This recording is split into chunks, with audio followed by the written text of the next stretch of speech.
to preface, I'm a progressive, and I would like to have some discourse with you over the Israel-Palestine conflict. I'm just going to say I fully condemn Hamas, and my current position is that there should be a one-state solution where it's anti-apartheid. However, there should be the international community with the United Nations should be responsible for leading the peace process. And personally, I think the Hamas and the Israeli government are essentially two sides of the same coin. You were doing so well.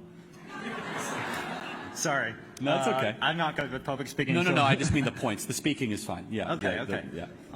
So I think with the recent conflict, of course, what Hamas did was terrible. However, I think it's very important to understand the context of why they did it.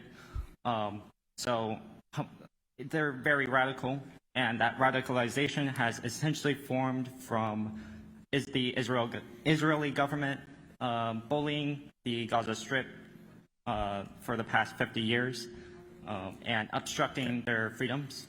Okay. Let me just ask, so thank you for condemning the attacks. I wish we had every member of Congress that could do that. However, let's just make sure we have our stuff clear. You say the Israeli government and Hamas are the same side of a coin, right? Maybe there's some differences, yes, but okay, yeah. Well, the differences are pretty big. So let me just go through the last 2 weeks, and I want you to just at least acknowledge it or not acknowledge it. Hamas gave no warning before they slaughtered 1,300 women and children. Israel did multiple days of warnings and dropping leaflets before they dropped any bombs on civilian corridors. Is that moral equivalency? Well,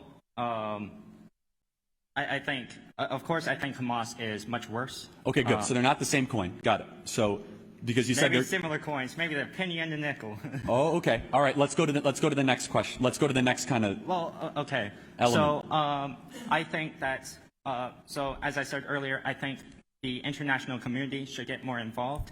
A while ago, I read the book "Palestinian Peace, Not Apartheid" by President Jimmy Carter, and the book essentially boils down to three things. The Israel country and its borders should be respected. I agree. Palestinians and Jews should coexist peacefully, and they shouldn't be killed, which is the third thing. I think. So, okay, I got to interrupt. Well, okay, sorry. I'm so sorry. All right, no, it's okay. So let me just add, I want to try to get this along to some sort of clarity, if not agreement. Who's a bigger impediment to peace, Israel or Hamas?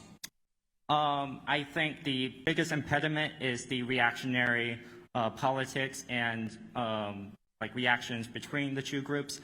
Hamas had been radicalized by the Jews, or rather the Israel government, which had been radicalized by the history of Arabs killing Jews. I got to cut you off, man. Wait, what? Like you said, Hamas is radicalized by the Israeli government.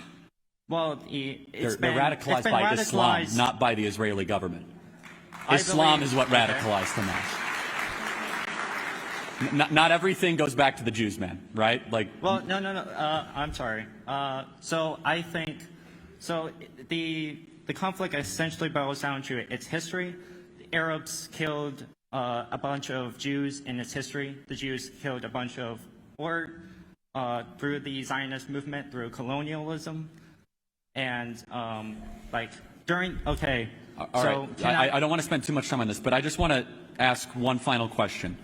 Is if Hamas would lay down all of before this massacre, okay, would have laid down all of their weapons, what do you think would have happened? And if Israel laid down all of their weapons, what do you think would happen? So I'll address the second part. If Israel lays down all its weapons, I think terrorist groups such as Hamas and the Palestinian Authority would use this opportunity to kill a bunch of Israelis. I agree. So we have clarity on that. So, great.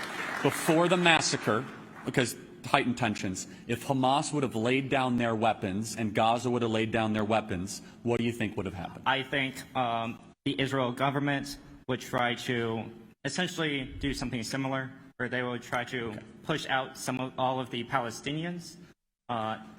We would have I do not peace, think they is what have we would freedom have. of movement. So we're not going to agree on this. Let me just make a couple Okay. points. Israel, time and time again, has sat down for peace. Abraham Accords, Oslo Accords, Camp David Accords, which was facilitated.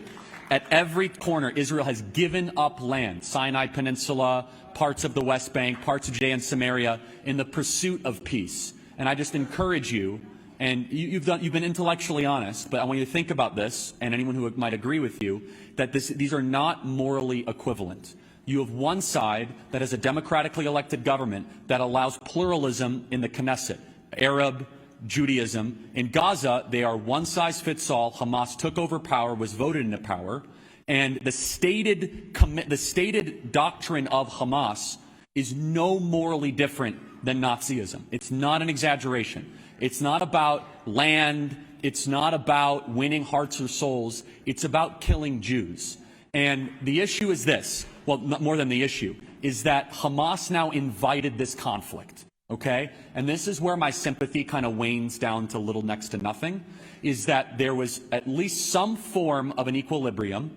They were in Gaza, Israel is in Israel, and on a holy day in the 50-year anniversary of the Yom Kippur War, they decided to go into kibbutzes, which I know that you denounce. But at that point, they're going to F around and find out, and Hamas should be obliterated for that action. Thank you very much.